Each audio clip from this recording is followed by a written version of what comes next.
Break के बाद खबर भोपाल से। भोपाल सेंट्रल जेल का गृह मंत्री ने किया है दौरा। भोपाल सेंट्रल जेल के कैदियों की पैरोल 60 दिन और बढ़ेगी। कोरोना संक्रमण के चलते पैरोल बढ़ाने का फैसला किया गया। जेल मंत्री नरोत्तम मिश्रा का बयान। जेल के कैदियों को भोजन के साथ सलाद देने की व्यवस्था की जा रही है। कैदी कॉन्फ्रेंस के जरिए, फोन के जरिए अपने परिजनों से चर्चा भी कर सकेंगे। खाने की गुणवत्ता, कैदियों की सुरक्षा को लेकर उन्होंने फीडबैक भी लिया है।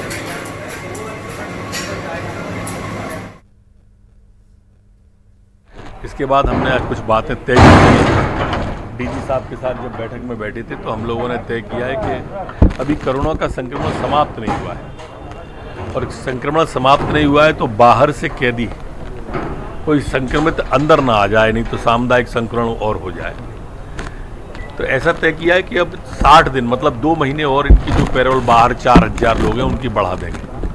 ये प्रस्ताव समिति को दे देंगे।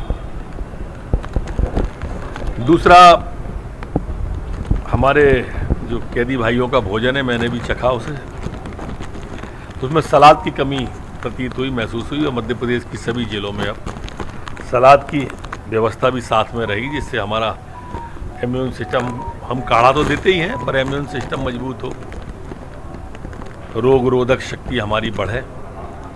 इस दिशा में भी आगे बढ़ रहे हैं। खबर जांजगीर चांपा से। जांजगीर चांपा में रेत का अवैध परिवहन लगातार जारी है। अवैध रेत परिवहन करते 10 ट्रैक्टर जब्त किए गए हैं। खनिज विभाग के उड़न दस्ते ने ये पूरी कार्रवाई की है। जिले के अलग अलग थाना इलाकों में दबिश दी गई और दबिश देकर खनिज विभाग की टीम ने ये ट्रैक्टर जब्त किए हैं।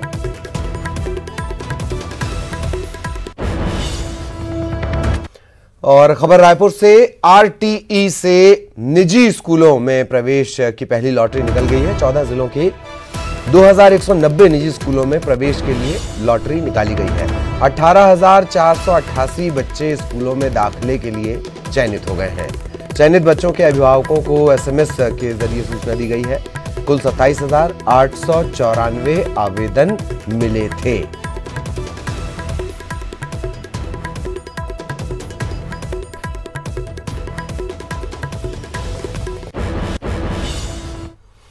श्योपुर में दबंगों का कहर। आपसी विवाद में एक पक्ष ने दूसरे पक्ष पर हमला कर दिया है। तकरीबन 200 लोगों ने घर पहुंचकर जमकर हंगामा किया। घर के बाहर रखी गाड़ियां तोड़ दी, पथराव किया, मोबाइल से वीडियो बना रहे 5 लोगों की पिटाई भी कर दी, मोबाइल भी तोड़ दिया।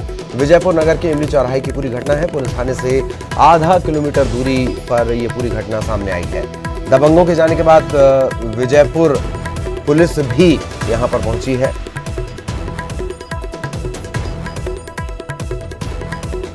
श्योपुर में दबंगों का कहर। आपसी विवाद में एक पक्ष ने दूसरे पक्ष पर हमला कर दिया। तकरीबन 200 लोगों ने घर पहुंचकर जमकर हंगामा किया है। घर के बाहर रखी गाड़ियां तोड़ी हैं, पथराव किया है। मोबाइल से कुछ लोग वीडियो बना रहे थे, उनकी भी पिटाई की गई, उनका भी मोबाइल तोड़ दिया गया। विजयपुर नगर के इमली चौराहे का पूरा मामला है। दीपक हमारे सहयोगी इस वक्त हमारे साथ जुड़े हुए हैं। दीपक, पूरी जानकारी विस्तार से। पुलिस ने कुछ बताया, जानकारी दी? बताया जा रहा है कि आज सुबह ही पंचायत सचिव और एक युवक के बीच में पंचायत के कुछ कामों को लेकर के दूलावाला ग्राम पंचायत के में विवाद हुआ था, और विवाद के दौरान मामला शांत भी हो गया। इसके बाद में जो पंचायत सचिव है, अपने 200 से ज्यादा अपने समाज के लोगों को लेकर के युवक के घर पहुंचा और वहां पर जमकर दबंगई की है, पथराव किया है, गाड़ियों को तोड़ के नाली में फेंक दिया है। और खास बात यही रही कि मामला पुलिस थाने से आधा किलोमीटर दूरी पर होने के बावजूद भी पुलिस मामला निपट जाने के बाद, हंगामा शांत हो जाने के बाद पे वहां पहुंची है। इसे लेकर के पुलिस की जो कार्यप्रणाली है उस पर सवाल खड़े हो रहे हैं, और इस मामले में हम पुलिस कर्मियों से, पुलिस वालों से लगातार बात करने की कोशिश कर रहे हैं, लेकिन जो पुलिस अधिकारी हैं कोई भी जवाब नहीं दे रहे हैं। ललित, बहुत बहुत शुक्रिया दीपक इस तमाम जानकारी के लिए। नजरें बनाए रखें, आगे भी आपके जरिए अपडेट अपने दर्शकों तक पहुंचाएंगे। खबर जबलपुर से। आज प्रदेश की सभी कृषि उपज मंडियां बंद हैं। केंद्र के अध्यादेश और प्रदेश में लागू मॉडल एक्ट के विरोध में मंडी शुल्क को लेकर नए संशोधन का ये विरोध कर रहे हैं। सरकार के कदम से आर्थिक संकट गहराएगा, ये मंडी कर्मचारियों का कहना है। वेतन भत्ते के लाले पड़ सकते हैं। जबलपुर संभाग के सभी मंडी के कर्मचारी काम बंद कर हड़ताल पर हैं। केंद्र सरकार के अध्यादेश और प्रदेश में लागू मॉडल एक्ट के विरोध में आज मध्य प्रदेश भर की तमाम कृषि उपज मंडियां बंद है और समस्त कर्मचारी इस तरीके से सांकेतिक रूप से हड़ताल कर प्रदर्शन कर रहे हैं। कोरोना संकट काल में सोशल डिस्टेंसिंग के साथ सभी कर्मचारी यहां 2-2 फीट के दायरे में बैठे हैं और मौन रूप से अपना विरोध दर्ज करा रहे हैं। समझते हैं आखिर क्या मूल इनकी मांग है। समागी अध्यक्ष जो है इनके हमारे साथ मौजूद हैं। भाई साहब, किस वजह से हड़ताल आप लोग कर रहे हैं?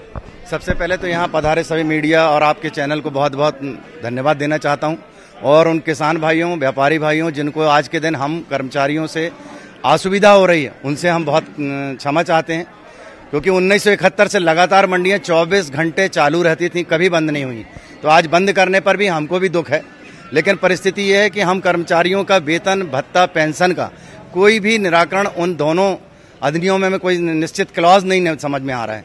हम लगातार 2 महीने से संयुक्त मोर्चा, संघर्ष मोर्चा के माध्यम से प्रदेश सरकार के सामने अनुनय विनती कर रहे हैं, और हमारा फर्ज भी है कि हम अनुनय विनती करेंगे, क्योंकि हम सरकारी कर्मचारी नियम के तहत ही हम बात कर पाएंगे, नियम के बाहर नहीं जाएंगे, क्योंकि हम राजनीतिक व्यक्ति नहीं है ना, राजनीति करना नहीं जानते, राजनीति करने का सवाल ही नहीं उठता। तो हमारा चिंतित होना स्वाभाविक है कि अगर हमको उसमें गाइडलाइन मिल जाए कि आप वेतन, भत्ते और पेंशन के लिए आपको कहीं भटकने की जरूरत नहीं है, शासन इसकी व्यवस्था करेगी, तो हमारी कोई बात ही नहीं है। हमें तो काम को लेके भी कुछ आप लोगों को विरोधाभास है, शायद जो शुल्क है, मंडी शुल्क जो बाहर विक्रय करेंगे उन्हें नहीं देना।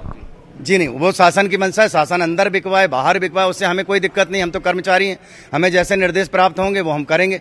लेकिन अगर बाहर बिकता है तो स्वाभाविक है कि किसान को भी नुकसान है इससे, तो हमारे कर्मचारी, अधिकारी तत्काल व्यापारी को बुलाकर उसका भुगतान करा देते हैं। तो सांकेतिक रूप से एक दिन की हड़ताल है, इनका सामूहिक हड़ताल। तो आज एक दिन के सामूहिक अवकाश या हड़ताल जो भी कह लें, आज सभी मंडी कर्मचारी हैं, मध्य प्रदेश भर की मंडियां जो हैं वो आज बंद हैं और मूल रूप से जो मॉडल एक्ट है उसका विरोध ये दर्ज करा रहे हैं। कैमरा पर्सन वीरेंद्र मिश्रा के साथ प्रतीक अवस्थी, न्यूज़ 18 जबलपुर। रायपुर के तेलीबांधा में सरकारी बिल्डिंग टूटने के बाद लूट मच गई। सैकड़ों की संख्या में यहां लोग पहुंचे और कबाड़ को लूट कर ले गए। इसमें पुरानी अलमारी, बाकी का स्क्रैप शामिल है। लाखों की सरकारी संपत्ति का नुकसान हुआ है। खास बात यह कि थाने से महज चंद कदम की दूरी पर यह सारा तमाशा होता रहा।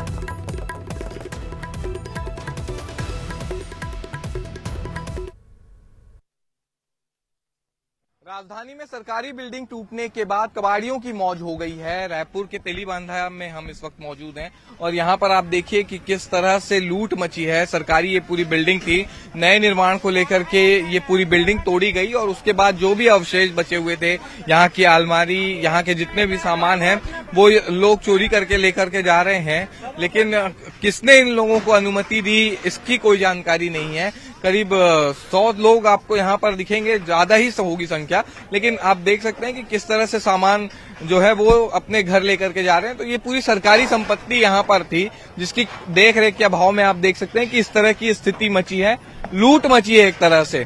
और सामान जो है वो लेकर के यहाँ से कई लोग जा रहे हैं और लाखों का नुकसान जो है वो लोगों को हो रहा है। इनसे ही पूछ लेते हैं कि आखिर ये सरकारी संपत्ति ले जाने की अनुमति किसने दी? किसने दी भाई आपको अनुमति?